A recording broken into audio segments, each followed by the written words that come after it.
All right.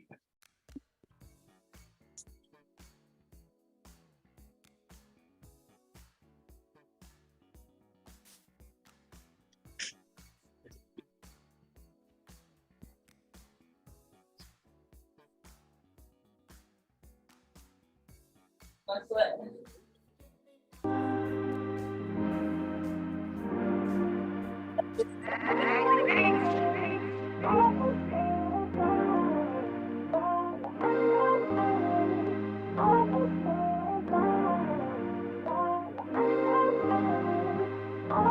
Going on, everybody? Yo, this is not a trip down memory lane. Here's a little story, now let me explain. It's more of an antidote, mixed with a lot of hope. This could be a lot of folks, single parent, dead broke. Spend a lot of time alone, making beats on the phone. Daddy ain't coming home, mama trying to stay strong. But her patience is running thin, getting sick and tired of all the trouble he's in. Fussing and fighting, it's hard to make friends, and she just gotta call, he's in the office again. One more time and they might suspend. Screaming, teacher, teacher, give him one more chance. Losing all faith like he just can't win. His back's to the wall cause he following trends. Afraid to seem weak so we gotta pretend. Life out of control, can't see no end. He needs safe space, someone to relate, help him to be great. She needs safe space, someone to reward, never to ignore. They need safe space, someone to respect, open intellect. We need safe space, got to regulate, try to balance the way. We need safe space. I need safe space. I need safe. Welcome to the Safe Space Podcast. We got a great discussion planned for today. We got an amazing guest in the building. So I'm super excited to get started. First off, my name is J. Vincent B.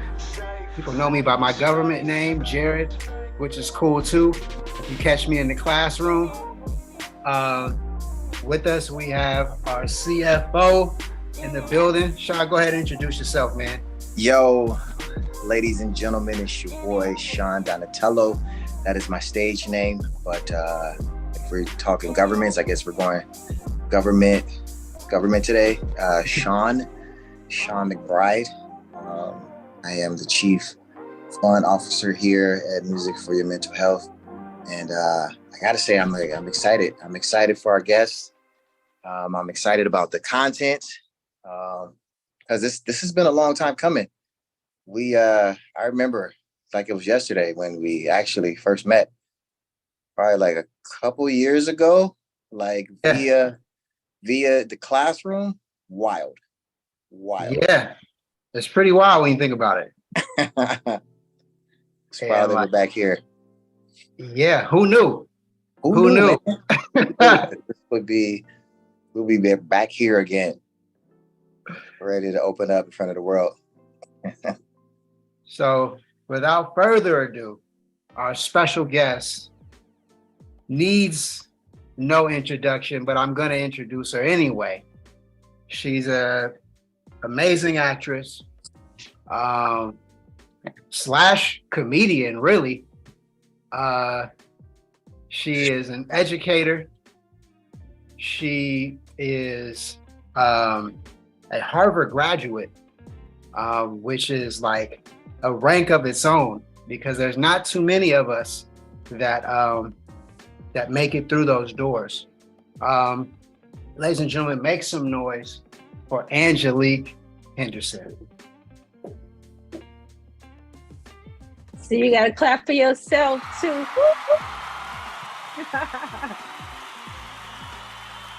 Angelique in the building. How are you feeling today? I feel amazing. I've been looking forward to this all day. So thank you for having me. Thank you for joining us. Before we get into your background and you let the people know who you are, we always start our conversations off with just a check-in, just a ground level check-in to see how we're doing. And so the way we do that is we ask for the highs of the week. If there's been anything incredible that happened in this past week, if there were any lows during the week, and then what you've been doing for self-care this week. Absolutely. Let's dive right in. High of the week. I posted a clip from a Jamaican sitcom that I was on called Arnold's Caribbean Pizza. Okay. First international performance. Let's go. That's dope.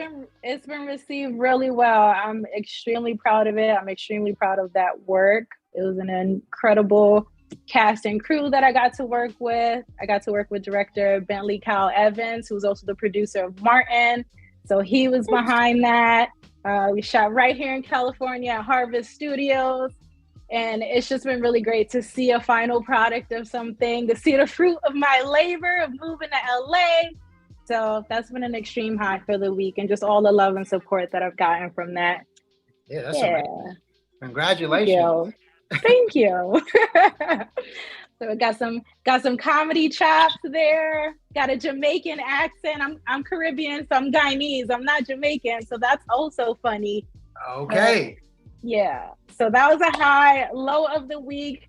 We're not gonna do any highlight reel check-ins here and be like, oh, no lows. Everyone has a low, and that's okay. Low of the week, I would say, man, staying on top of adulting chores. I feel like every day I've just been tired, and it's like there's dishes and there's laundry to put away, and it's just an ongoing stream of not enough hours in the day, not enough energy, but that's all right. It gets done when it gets done.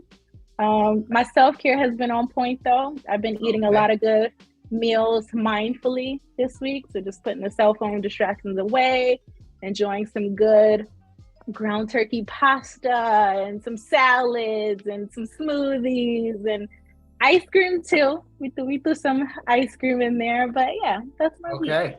What's your favorite ice cream? Cookies and cream. Okay. All right. Okay. That's up there. That's top three. It's elite for sure. Yeah. Yeah. No, that's where it's at. That is where it's at. Man, let's dive in. For the people who maybe don't know who you are, Angelique, could you give us a little bit of background about who you are, where you're from, and your experiences with mental health? Absolutely. I am Angelique Henderson. That's @_love_Angelique on all platforms. I'm born and raised in Brooklyn, New York, Bed-Stuy to be exact. Okay. Home of Biggie and Jay-Z and Lil' Kim. Let's go. I'm very proud of my Brooklyn roots. I am a product of public school. Went to Harvard for college, studied economics, theater, and Spanish, worked in law and then politics for a little bit before moving to LA in December 2018 to pursue acting full-time. Came out here and dived right into being an actress, a mental health advocate with the National Alliance on Mental Illness, NAMI, and an educator. So I'm a substitute teacher, and I also teach SAT writing. That's incredible. Yeah. That's incredible. So, going from public school, what kind of inspired you to even apply to go to Harvard and really want to go to Harvard in the first place? What was that like? What was the motivation behind that? Yeah, so ever since kindergarten, I was just on it with the academics. My father was super supportive. So again, immigrants. My dad's from Guyana, my mom's from Suriname, came here pursuing the American dream, wanting better for their kids. And they wrote that out for real. Like my dad always helped me with homework, projects. He instilled in me that education was the key to success. And I just took that and ran with it. So I was always on the honor roll, student of the month, straight A's, every extracurricular imaginable, and all sorts of sports. Played the cello, went to Juilliard for 2 years for their music advancement program on Saturdays. And just that went from elementary school all the way straight through high school. So from young, everyone was like, oh my gosh, she's so smart. She's going to go to Harvard one day. Mind you, no one else in my immediate family went to college. So I would have been the first to go to college. And then the bar was just set at Harvard. So I was like, all right then. Oh, so, that's yeah. So not Princeton, not Yale. Like it was Harvard, just straight out the gates. Just shot straight to the top. You know, like they say, shoot for the moon. Even if you miss, you'll land among the stars, right? Right. So you shot for the moon and landed on the moon. Yeah, that's pretty much what happened. So by the time 11th grade came around and I started looking into college and eventually applied, I applied to some HBCUs, so historically Black colleges and universities.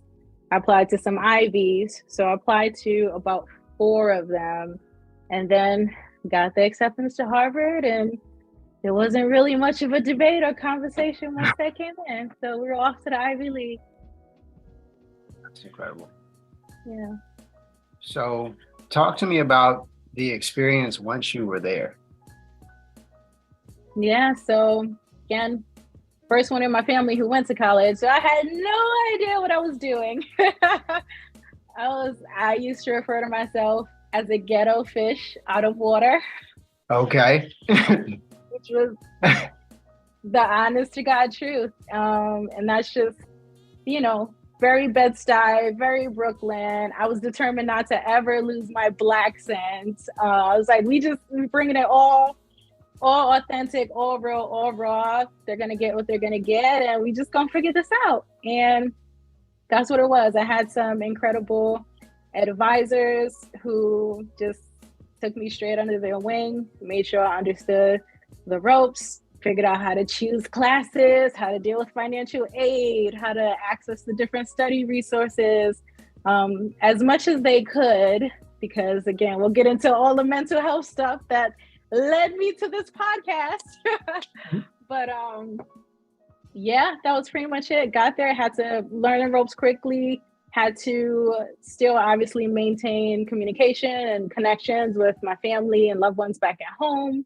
while still, you know, killing the school thing, maintaining obviously, you know, 3.5 and better GPA, just had to learn tackling it all while balancing mental health and social life. And it was a lot, extracurriculars, but it was ultimately good. And I honestly helped shape who I am today in so many different ways. Okay. So let's talk about some of the mental health challenges. I know for me personally, when I made the transition from public school education into private school, I really, like you, wanted to keep my edge, so to speak. And I remember the first day of school, coming in, I don't know who I thought I was. I think I thought I was like LL Cool J. I had the one leg up, I had the fresh J's on, and you know, everybody else had loafers on and blazers. And I remember getting teased a lot. And students would say things like, oh snap, like you're from the hood. And like that was funny to them. Like I was almost like a caricature of what a Black person was to them. And so I remember it took me a while to kind of adjust to their perception of what a Black person should be. What was that experience like for you? That's interesting. There was one jarring experience in particular, and it's kind of funny that I'm so open about this, but it was literally the first week of school. I'm walking up to my dorm room. I was on the fourth floor. I'm walking up the steps to my dorm room. Yeah. And I say hi to someone who's like on the third floor. A fellow student was on the third floor outside their room door. I was like, oh, hey, how's it going? You know, just real casual. I'm going up the final flight of stairs, and I hear their friend come to their door, and they say, who was that? He's like, oh, this girl who lives upstairs. He's like, was she cute? He was like, she's black. She was black. And they start laughing. I was like, Wow. first week of school. Yeah. That's Insane. what. So Insane. yeah, so that was an immediate wake up call for me of like, yeah, you've made it in some ways, but let's be very real and honest about the dynamics of where you are, the obstacles it took to even get here, and the fact that you're still going to have to fight every single day to prove that you belong here, that you're not just some affirmative action case, that it doesn't matter that you were valedictorian in elementary school and valedictorian in middle school and come with all these credentials and accolades. People are still going to see your skin color or hear your accent or whatever and judge you based on those things. So all that being said, I was like, I'm going to come here, be fly, brilliant, do what I need to do. And guess what? We're all going to graduate with the same degree and go out into the real world and, you know, just be whoever God called us to be ultimately, for better or for worse. Yeah. So having to deal with that, especially your first week, what were some things that you did? Was there any kind of like community that you kind of created around yourself to help you navigate that space? Yeah. So tying in sort of the mental health journey. So I was diagnosed with major depressive disorder and generalized anxiety disorder at 17. So pretty much right before the year before I left for college. So starting that journey of understanding what depression and anxiety even was, especially at a time when it was still very taboo. This was around 2009. So wasn't a lot of public conversation about these things. You didn't want to be seen as crazy or broken or whatever the case may be, stigmatized in any sort of way. And I think, thankfully, I had parents who were pretty knowledgeable about those things and about mental health in general, and were really helpful in getting me started on that journey. So by the time I encountered that thing at school, I knew I needed a support system. Right. So thankfully, still had my parents, still had close friends who are already with me on that journey. But then it also encouraged me to dive into the extracurricular scene. So I found the Black Students Association real quick, found the Association of Black Harvard Women, Harvard College Faith in Action. That was my main Christian organization. The Harvard Black Community and Student Theater, so Black Cast, which was like a theater group, and then a few other organizations to indulge my other interests. So I was in like a business club and a law club, just all over the place. But that was my core community there of fellow students from similar backgrounds, especially culturally and spiritually, who really carried me through those years at school. So I'm really grateful for them. Yeah, I'm grateful for them too. Like, I think it's super important for us to find community wherever we are. Like, part of my community is in this in this Zoom right now. Like, I met Sean the first day of school. Wow. And yeah, it was like instinctual, because I learned from my last experience when I was in private school that you needed to connect with, you needed a community, and you needed to connect with people who were like you in order to navigate. So it's great that you were already armed with that information going into that space. So it kind of brings me to our first discussion question, well, really our second discussion question, which is, what do you think that academic institutions can do to create safe spaces for Black students? That's a good question. It is. That's a great question.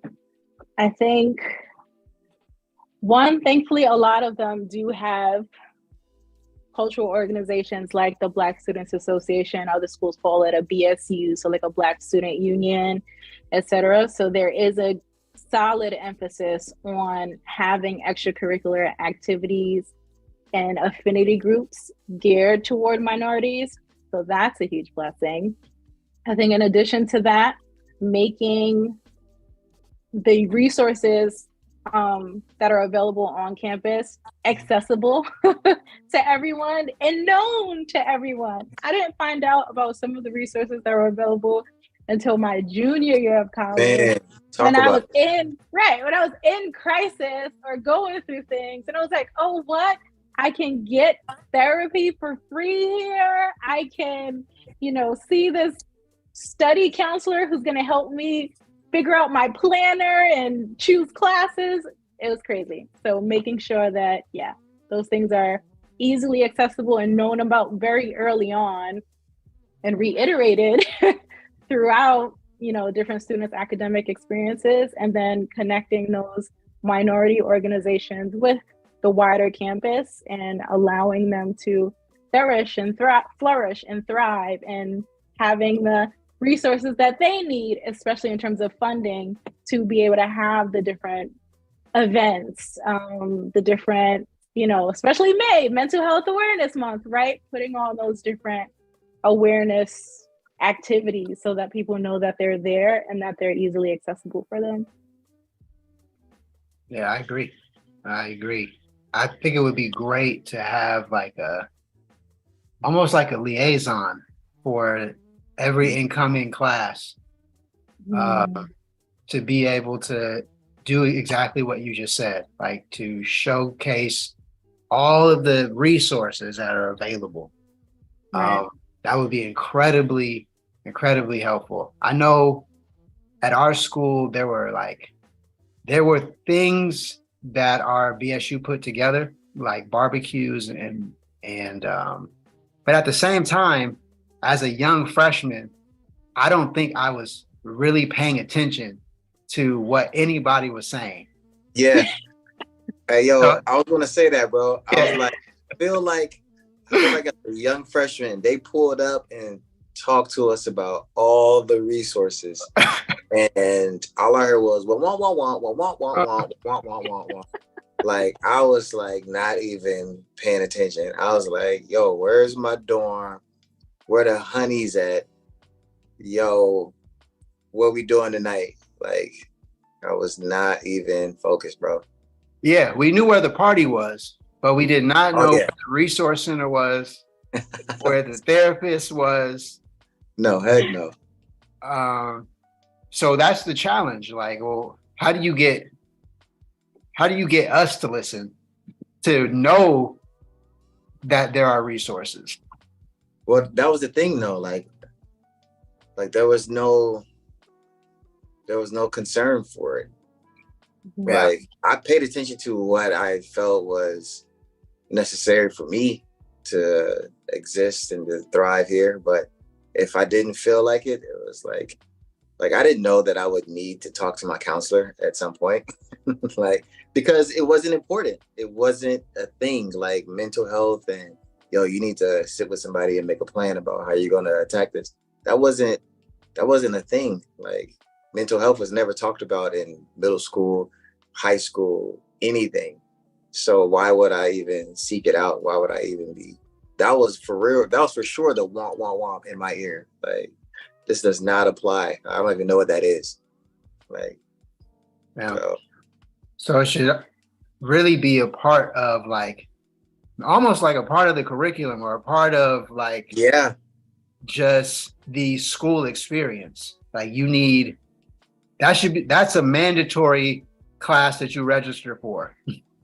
You don't get no credit for this, but you got these 4 units, and then you got this mental health course or this mandatory meeting. Because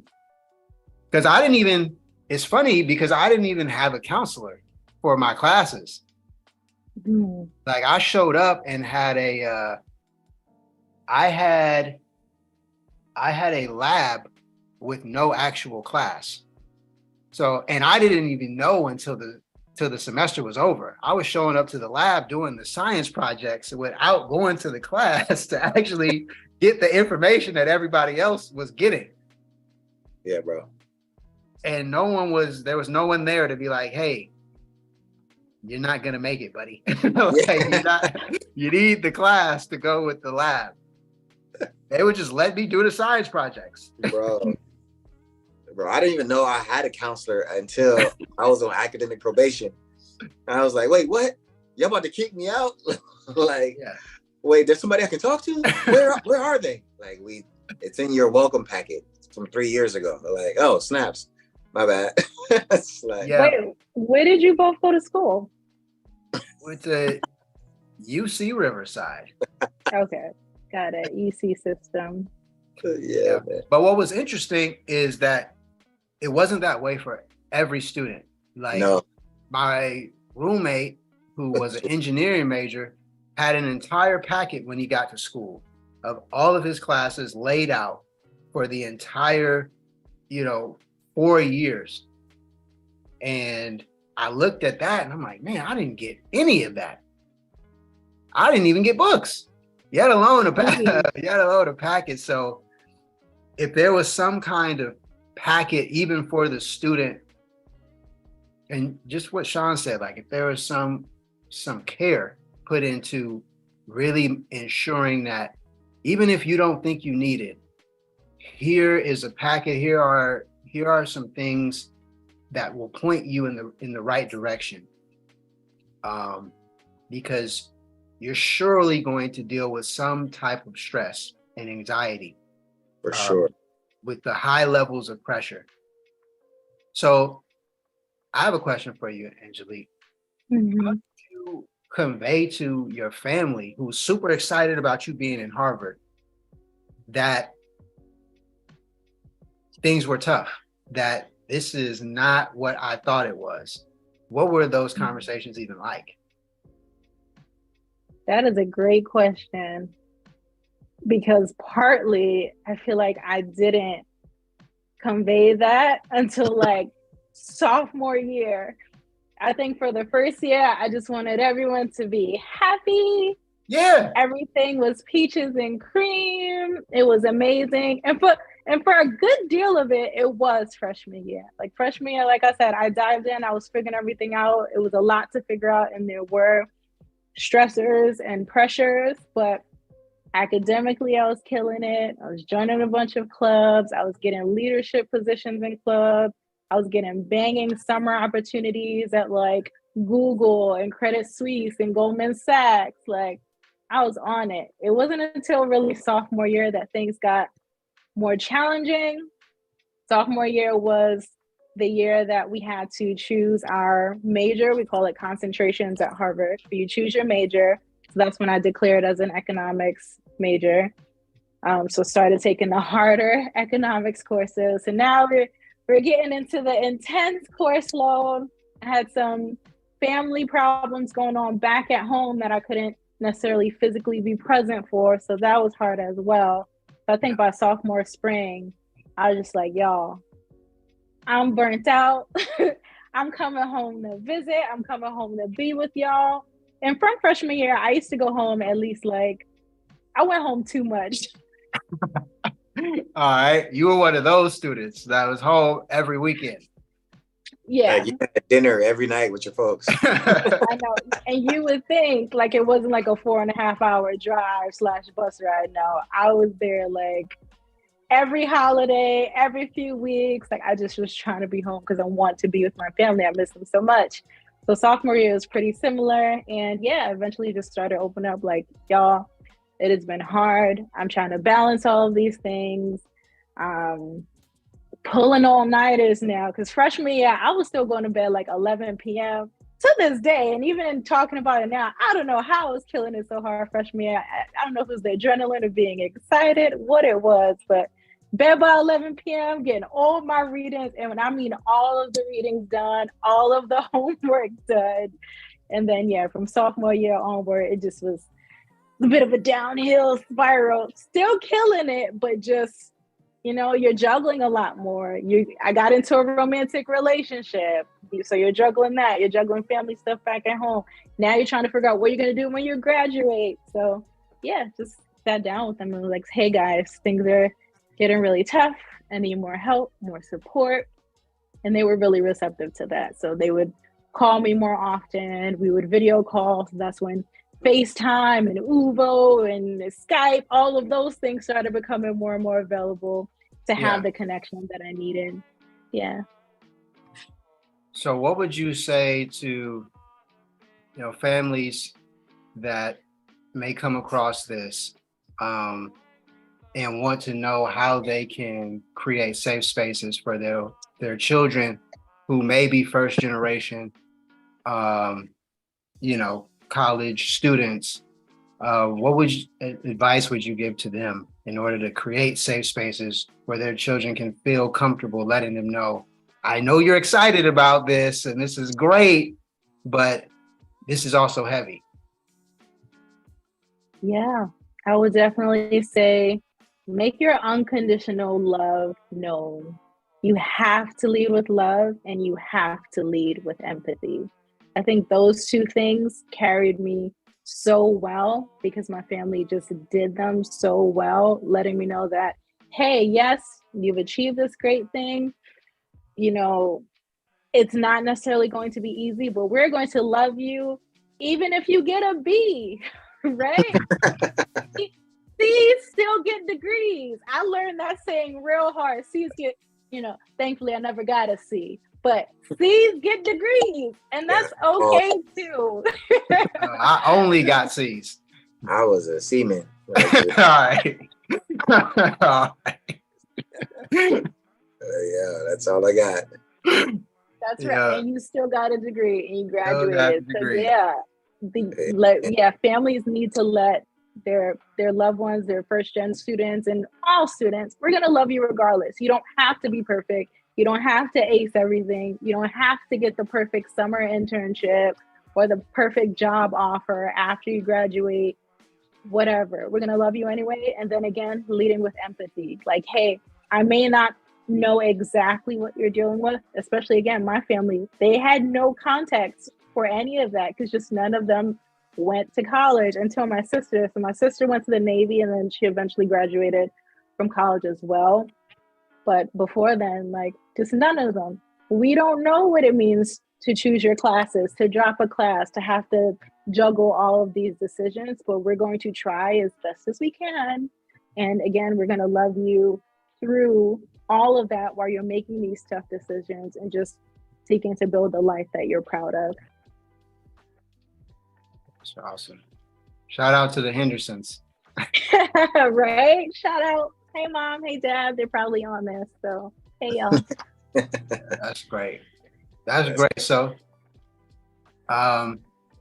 you graduate from Harvard. You get your first job. What spurred you to want to pursue acting and move to Hollywood? Because you had an incredible job, if I remember correctly. You want to share with the people?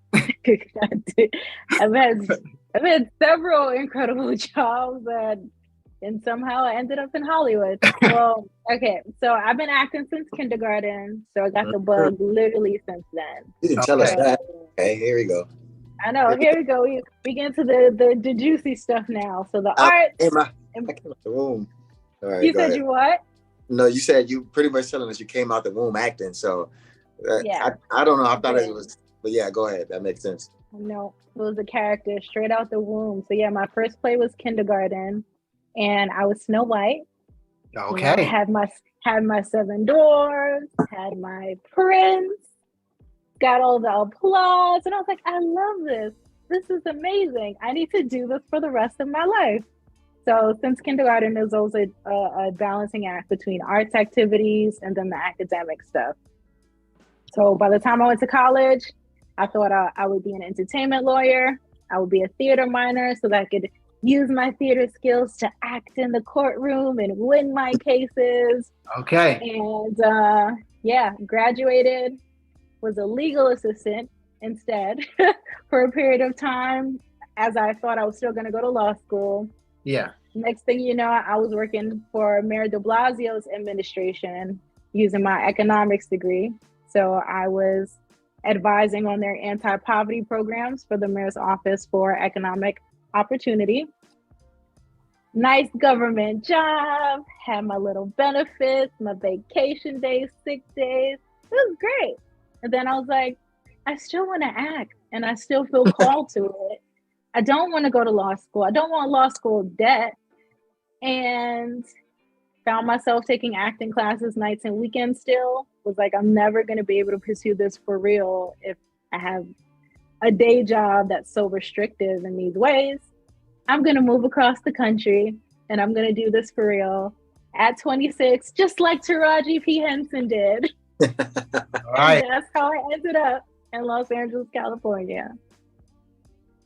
That's incredible. That's tight. Yeah. So you get to Los Angeles. What happens then? Was this your first time coming to LA, Hollywood, or?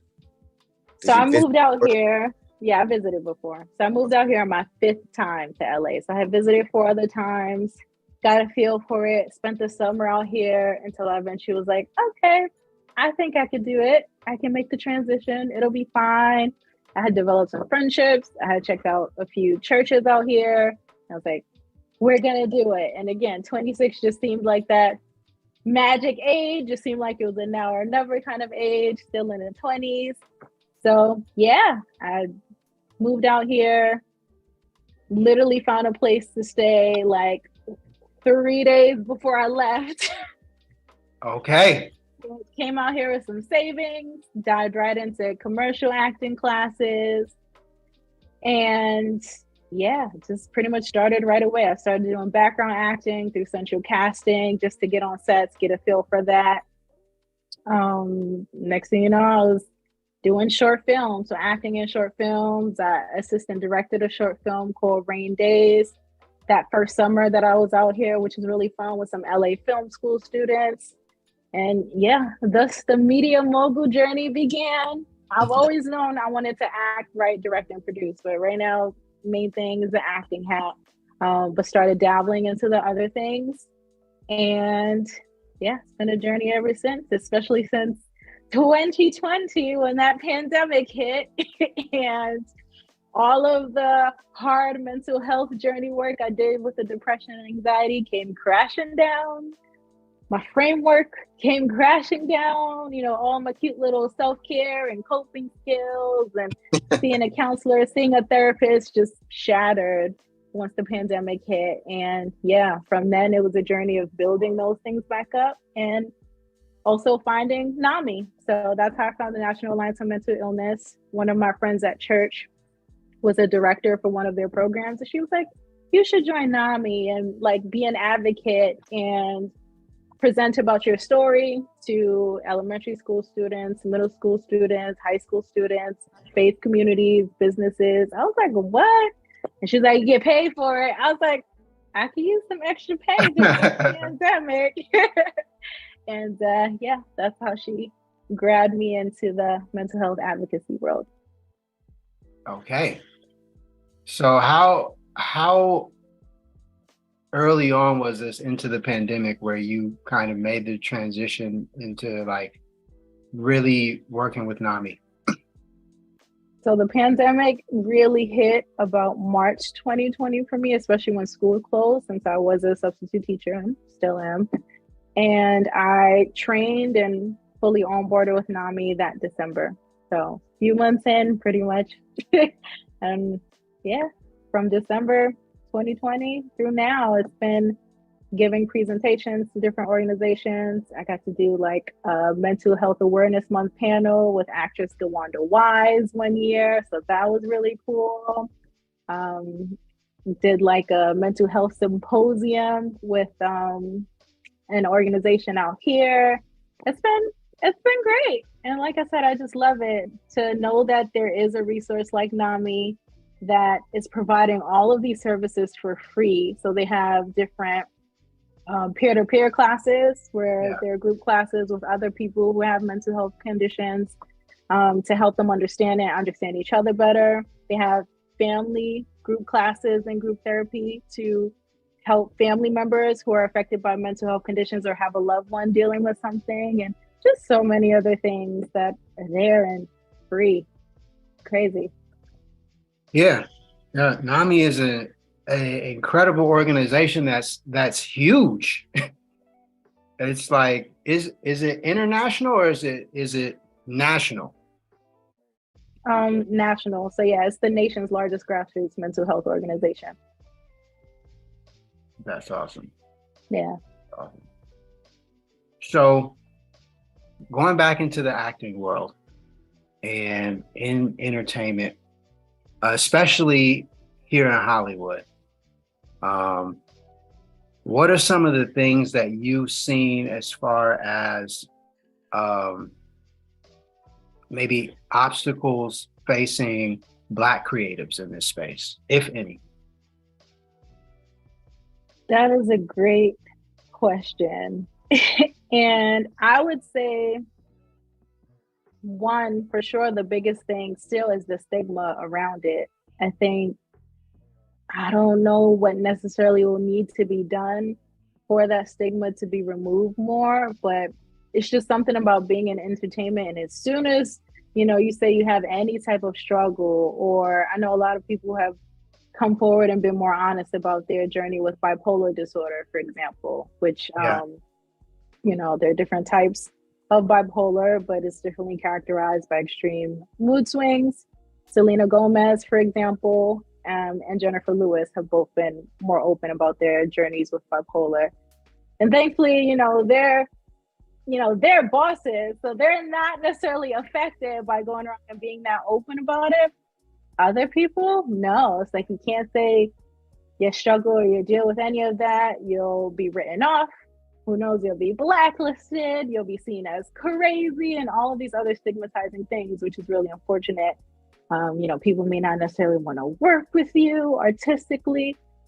And a lot of it, again, is just out of ignorance and just not having the proper education about bipolar disorder or any of the other mental health conditions, whether it's depression, anxiety, OCD, so obsessive compulsive disorder, any of the other phobias.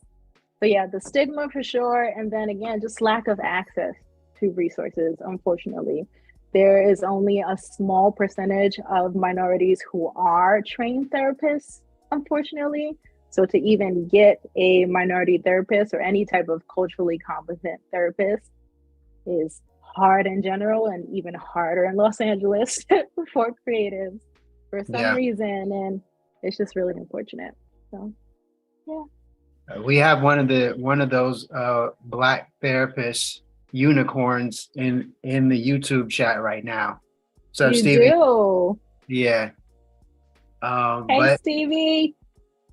Yeah, it is difficult. And I noticed, and you could definitely speak to this.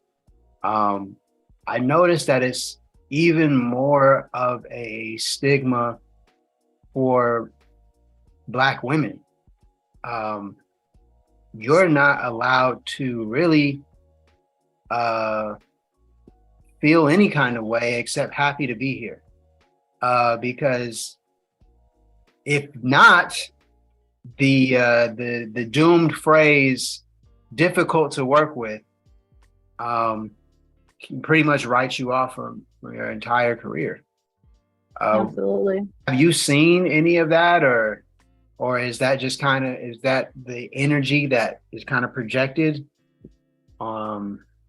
as you go out for auditions, or what's been your experience there?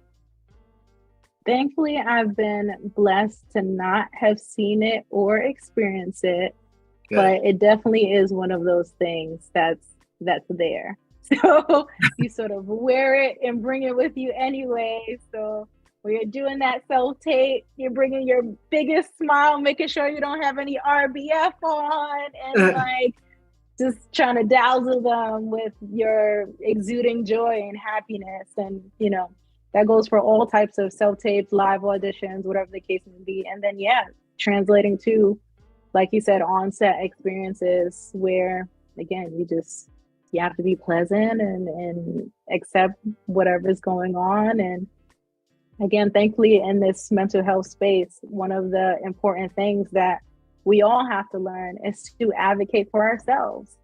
That's something I've had to learn along my journey, and I'm grateful that I've gotten to that place, but it's something everyone needs to be able to do. Advocate for yourself. Say what you need. Say when you don't have the capacity to do something. Say when you need space or a moment or a mental health day, and not have any shame or guilt around being human and needing to take care of yourself first so that you can do the work to the best of your ability, whatever the work may be. That was brilliantly said. Yes. Thank you. I agree. Similar question in regards to entertainment. What can the industry do to foster safe spaces for Black creatives and really help us to feel comfortable advocating for ourselves and the things that we need? I think some of that work is now being done, which is exciting. So one, having open conversations about a lot of these things, and having more ambassadors, celebrity ambassadors, who may not necessarily be affected by the stigma around being able to be open about it. So like I said, Selena Gomez, she released an incredible documentary that I got to see last year about her mental health journey with bipolar disorder, with dealing with depression and anxiety. So more people like that coming forward. Like I said, DeWanda Wise, she's been an incredible advocate sharing her journey with anxiety. So when we have these people opening up these conversations, it's allowing other people to feel more comfortable with saying, hey, I'm not okay. This is what I may be struggling with, and not being afraid to access resources. So yeah, breaking down the stigma around those things. And I think creating those environments on set that aren't toxic, that's probably a whole conversation by itself, right? These toxic environments on sets and in music studios and all of that. But I think creating more pleasant work environments, having access to therapists, counselors, people to talk to on sets and on location to facilitate the help necessary to make it through some of that work. You know, Heath Ledger, right? Another great example of an incredible artist who really just gave himself to his work, but was also having a lot of challenges that, you know, could have been addressed in better ways. Oh, imagine if every set had counselors, at least one dedicated counselor. Right. There's an idea. Right. There's an idea. Yeah. There's definitely, that would definitely change the dynamics of the environment for the better. Absolutely. And I think just on a basic level, right? We know there's the stigma of the starving artist. Like there's this need to have to be hungry to pursue an artistic career, which is insane, right? Like there needs to be more ways to allow people to afford to live and exist, especially in expensive cities like Los Angeles, so they don't have to feel like they need to choose between their calling and dinner and literally just have a basic human existence while still, you know, being of service to the world, using their gifts and talents, how they feel they've been blessed with them to share with others. And there you go. Angelique for Hollywood mayor. Vote for me. I know, right? Do I have your vote, S. Dot? Do I? Yo, You got everybody's vote, man. You got all the votes. You won. You got all of the votes. So before we wrap up, we got to give some shout outs. Okay. So I want you to go ahead and shout out whoever you want to shout out, whatever organization you want to shout out. If you got any upcoming projects you want to shout out, this is your time. Shout out to my parents. I love y'all. Thank you for having me. A feature film that I was in. Right. Give them all the noise and all of the applause. A feature film that I was in recently called The Piper is now out. So the link to that is in my bio on my Instagram. Okay. Yeah. It was my first wife and mom role. And it's just so fun. Yeah, something I'm really proud of. And other than that, no, just follow the journey on Instagram. Like I said, @_love_Angelique. And yeah, definitely again, shout out to NAMI. It's been really great working with them. So that's NAMI.org. You can access all of their resources. They're on their website, request presentations for your school, your business, your faith community. So yeah, again, just help end the silence, break the stigma around these mental health conditions. And yeah, get everyone the help and resources that they need. Okay. And we'll include those links in the YouTube description. Perfect. So people can access that. All right. So now the moment we've all been waiting for. It's time to go behind the bars. Okay. Come with us behind bars.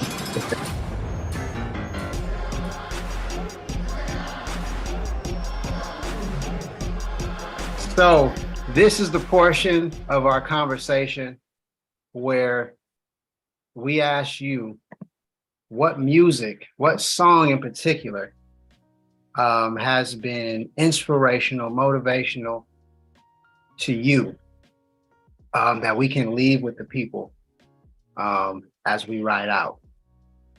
Definitely. So there's a song by an independent artist named Ohnle called Thinking Too Much. And it's just really catchy, really dope sort of pop vibe. And it just helps me get out of my head. So it's pretty much just about like not thinking too much, not overanalyzing things, especially in a romantic context, but just allowing yourself to be present in general. So. Okay. Ohnle. Can we find Ohnle on Spotify? How do you spell Ohnle? Yes. So I'll put the link in the Zoom chat. Hey, you already got it for us, bro. To grab it there. And I'll put it in the YouTube chat as well. Ohnle in California. Sorry. It's just the first thing that came to my head. Okay. Let's listen to this. Perfect.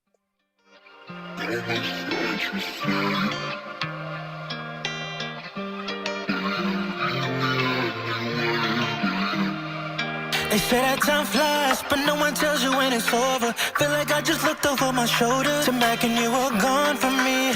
Turned my 73 to 35 degrees. Thinking about how we used to be on. These fillers don't come with receipts, If they did, I'm turning back these keys, Hey, babe, do it, see the first time I seen you, yeah. Tell them to return this under, please. I can't sleep at night. Cause you got my peace of mind. No, I can't. Too busy thinking about it. If you're thinking about me, wondering if you're thinking of me too. Thinking about it, these nights are just as cold for you. Thinking about it, you're thinking about me, wondering if you're thinking of me too. Thinking about it, these nights are just as cold. Gotta stop thinking so much. Gotta stop thinking so much. Gotta